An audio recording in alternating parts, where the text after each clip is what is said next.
School পরিদর্শকের সই নকল করে স্কুলের জমি বিক্রির অভিযোগ উঠল প্রধান শিক্ষকের বিরুদ্ধে। ঘটনা পূর্ব মেদিনীপুর জেলার রামনগর বিধানসভা কেন্দ্রের রামনগর 1 নম্বর ব্লকের হলদিয়ার গ্রাম পঞ্চায়েতের সাদি রাজেন্দ্র নারায়ণ হাই স্কুলের। স্কুল পরিদর্শকের সই নকল করে স্কুলের জমি বিক্রির অভিযোগ উঠেছে খোদ প্রধান শিক্ষকের বিরুদ্ধে।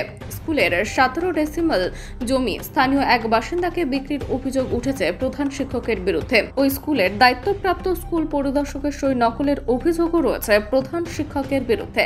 জালাল শিক্ষা দপ্তর সূত্রে খবর, দীঘা চক্রের স্কুল ইন্সপেক্টর কৃষ্ণেন্দু পালের সই নকল করে অর্জুনী মৌজার স্কুলে 17 ডেসিমাল জমি 1,70,000 টাকায় বিক্রি করে দেন সাধী রাজেন্দ্র নারায়ণ হাই স্কুলের প্রধান শিক্ষক অশোক কুমার মণ্ডল। এই নিয়ে জেলার অবর বিদ্যালয় পরিদর্শক শুভাশিস মৈত্র সহ প্রশাসনের নানান স্তরে লিখিত অভিযোগ জানান পরিচালন কমিটির সদস্যরা। তদন্তে নেমে প্রাক্তন প্রশাসক তথা স্কুল পরিদর্শক দেখেন জমি রেজিস্ট্রির সময় তার সই নকল করা হয়েছে। অভিযুক্ত প্রধান শিক্ষককে লিখিতভাবে স্বীকারও করেছেন। সম্প্রতি স্কুলের জমি ফেরতের অভিভাবকদের নিয়ে বৈঠক করা হয়। সেখানে স্থানীয় বিধায়ক অখিল গিরির উপস্থিতিতে সিদ্ধান্ত হয় 24 জুলাইয়ের মধ্যে জমি ফেরত দিতে হবে।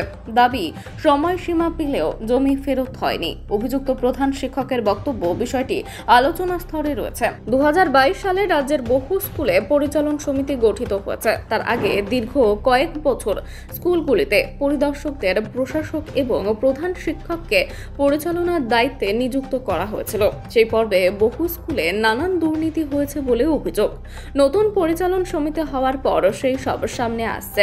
দীঘা চক্রের স্কুল ইন্সপেক্টর কৃষ্ণেন্দু পাল বলেন, স্কুলের অভিযোগ আমাদের কাছে এসেছে। আমরা তথ্য প্রমাণ দিয়ে ঊর্ধ্বতন কর্তৃপক্ষের কাছে জানিয়েছি। এখন দেখা যাক সেখানে কি ব্যবস্থা নেওয়া হয়।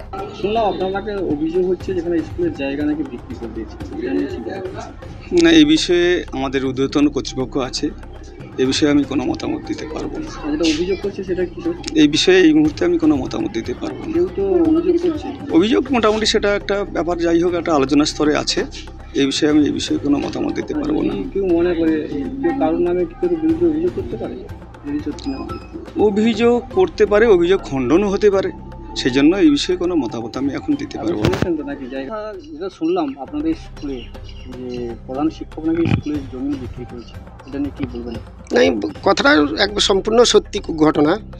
আমি অভিভাবক বা এই স্কুলের ছাত্রও ছিলাম। আমি অভিভাবক হিসাবে এই স্কুলে কয়েকজন অভিভাবককে নিয়ে স্যারের সঙ্গে দেখাও করি। এই ব্যাপারে কথাবার্তা হয় স্যারের সঙ্গে। অনেকবার আমাদের কথা দিয়েছেন এই জায়গাটা ফিরিয়ে দিবেন বা স্কুলের সার্বিক উন্নয়নের জন্য যেগুলো ভুল ত্রুটি হচ্ছে সে ব্যাপারেও করবেন। হেডমাস্টার মশাই কিন্তু এখনও পর্যন্ত জায়গা ফেরাননি বা যেসব কথা দিয়েছিল সেগুলো সব কথা রাখেননি।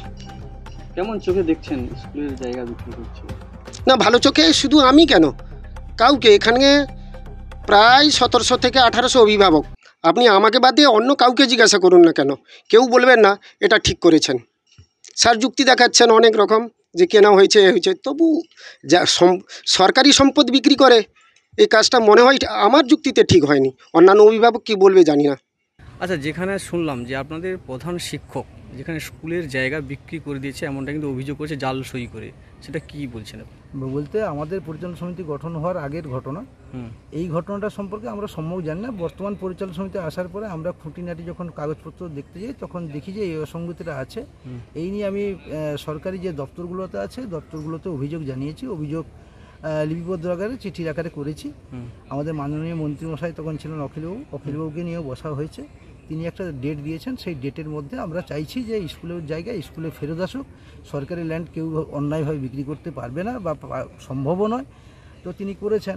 এই মুহূর্তে আমি একটা মাতৃবিয়োগ ঘটেছে। আমিও না, যেখানে বলতে চাইছে প্রধান শিক্ষক বলছে সেই জায়গা বিক্রি করে অন্য জায়গায় কিনেছে স্কুলের নামে। হ্যাঁ, কিছু হয়তো স্কুলে আছে, সেটা আমাদের দেখতে হবে কি কিনেছেন না কিনেছেন। কিন্তু যাকে আমাদের দাবি একটাই বা আমাদের এলাকাবাসীর দাবি একটাই যে স্কুলের সরকারি সম্পদ সরকারের স্কুলের নামেই ফিরে আসুক, এটা আমাদের দাবি। তিনি নিজ দায়িত্বে করলে আমাদের কোনো আপত্তি নেই, যাতে স্কুলের জায়গায় স্কুলে ফেরত আসুক।